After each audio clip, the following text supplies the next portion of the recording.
Many એટલે ઘણી વસ્તુ અથવા ઘણી વ્યક્તિ. મેની એટલે ઘણા, સૌ એટલે કેટલું, બરાબર. મેની એટલે ઘણા.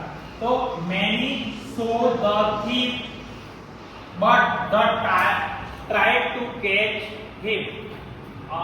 એનો અર્થ કેવો થાય કે ઘણા લોકોએ ચોરને જોયો અને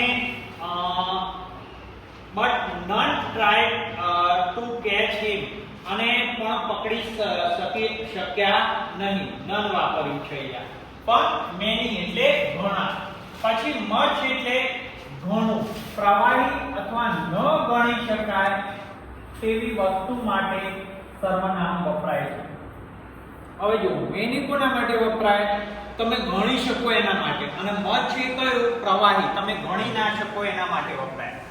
much of water wasted when rivers are flooded. પછી one and the other. one and the other એક અને બીજી વસ્તુ કે વ્યક્તિના સંદર્ભમાં વપરાય છે. one એટલે કે એક અને the other એટલે તેમાંની બીજી વસ્તુ કે વ્યક્તિ. બંને કાળ પ્રમાણે ક્રિયાપદનું એકવચન નું રૂપ વપરાય છે. he has two grammar books, one is new and the other is old. એક નવી છે અને બીજી જૂની છે એ બતાવવા માટે. પછી આગળ આપણે જોઈએ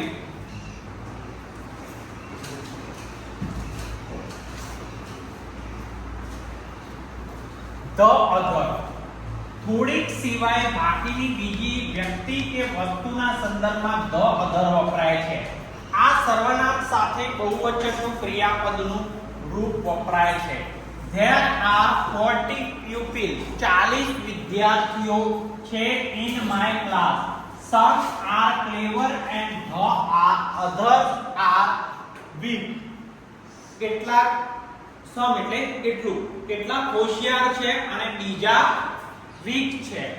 પછી a little, આમાં ખાસ યાદ રાખજો પરીક્ષામાં little, a little, એમાં few, very few, એમાં તમે ખાસ એમ આ વપરાય કે આ વપરાય એવું ખાલી જગ્યામાં તમને કન્ફ્યુઝ થાય, પણ આ વસ્તુ સમજવા પ્રયત્ન કરો. તો a little એટલે કે થોડું એવો હકારાત્મક અર્થ સૂચવે છે, પોઝિટિવ અર્થ સૂચવે છે. I am not hungry so I shall have only a little tea. એના પછી છે little. little એટલે કે થોડું, નહીવત, નકારાત્મક અર્થ સૂચવે છે. I am poor, I have little money, help you. હું ગરીબ છું, I have little money, મારે પૈસાની જરૂર છે અને માટે તમે મદદ કરો, તો એમાં little આવે. આ બંને સર્વનામો ન ગણી શકાય તેવા પ્રવાહી પદાર્થ કે પ્રવાહી માટે વપરાય છે. હવે આવે છે few. તમે પહેલા સમજ્યા a little અને little, હવે few આવશે. a few એટલે થોડુંક એવો હકારાત્મક અર્થ સૂચવે છે. દાખલા તરીકે only a few students in this class can solve this problem. એ તમારે only a few, કેટલાક સ્ટુડન્ટો, થોડું એ બતાવવા માટે. તો only a few students this class, આ ક્લાસમાં જે થોડાક સ્ટુડન્ટો એવા છે કે તે આ પ્રોબ્લેમને સોલ્વ કરી શકે છે. આ few માટે, a few માટે વપરાય. હવે few શાના માટે વપરાય? few એટલે થોડુંક, નહીવત એવો નકારાત્મક અર્થ સૂચવે છે. The students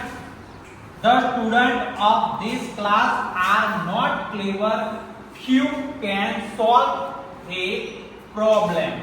હવે એમાં few એટલે થોડુંક, નહીવત એવો અર્થ સૂચવવા માટે વપરાય છે.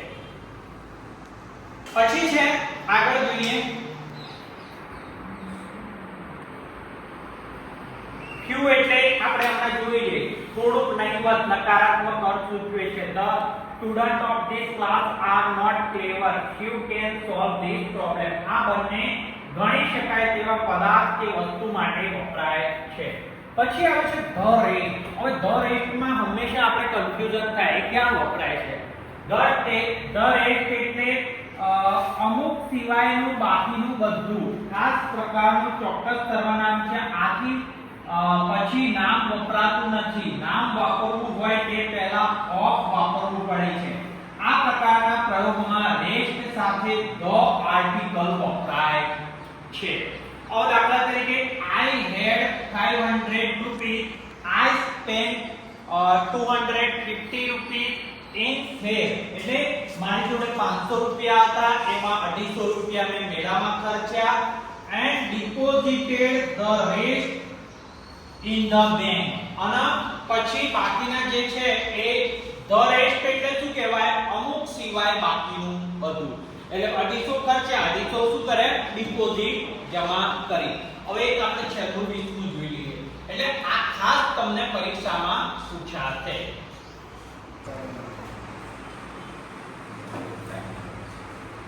હવે આમાં ખાસ ધ્યાન આપજો કે ઓફ લાગે તેવા સર્વનામ. કેટલાક નિશ્ચિત ઓફ લાગતા તેના પછીના નામ આવે છે. આમ બે પ્રકારના સર્વનામો છે. ઓફ પછી અનુસાર બહુવચનના નામો જેના પછી એકવચનનું ક્રિયાપદ વપરાય છે. ઈચ ઓફ એટલે અમુક માહિનું દરેક એવું બતાવવા માટે. પછી inch of the pupil has red pen. બરાબર. પછી વન ઓફ એટલે અમુક માહિના એક જેને વન ઓફ કહેવાય. The boy is clever. પછી આવે છે નન ઓફ એક પણ નહીં. None of the girls speak right answer એક પણ આપી શક્યા નહીં. પછી આઈધર ઓફ બેમાંથી એક. Either of these two boys have magic toy.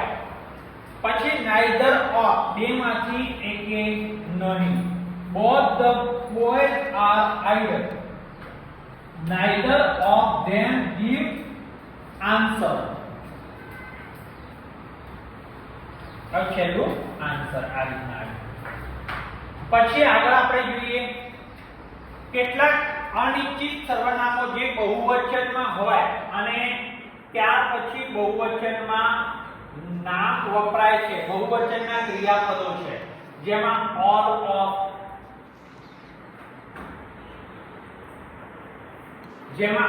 of એટલે બધું અથવા બધા. all of the students standard 12 are clever.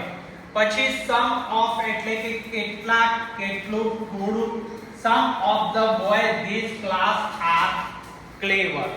પછી many of એટલે ઘણા. અહીં of પછી બહુવચનના નામ વપરાય છે અને ક્રિયાપદ બહુવચનનું વપરાય છે. આ of ના ઉપયોગ શીખજો. પછી many of the students this school have joined the NCC. many of એટલે ઘણા. અને પછી આવે છે much of. much of એટલે many એટલે ગણી શકાય એવી. much એટલે ગણી ન શકાય એના માટે વપરાય. બરાબર.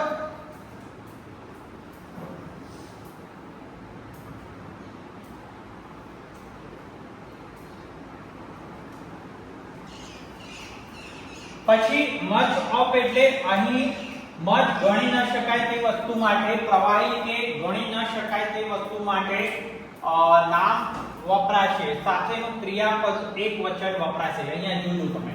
much of the water is wasted during rainy season. પછી a few એટલે ઘણા, ઓછા, જેનો અર્થ થાય છે એક કરતા વધારે અથવા આથી ઓફ વપરાતું નામ બહુવચનનું હોય છે. તેની સાથે વપરાતું ક્રિયાપદ બહુવચનનું હોય છે. only a few us will join the science stream. તો એ શું છે? ઘણા ઓછા લોકો સાયન્સ સ્ટ્રીમ જોઈન કરે છે.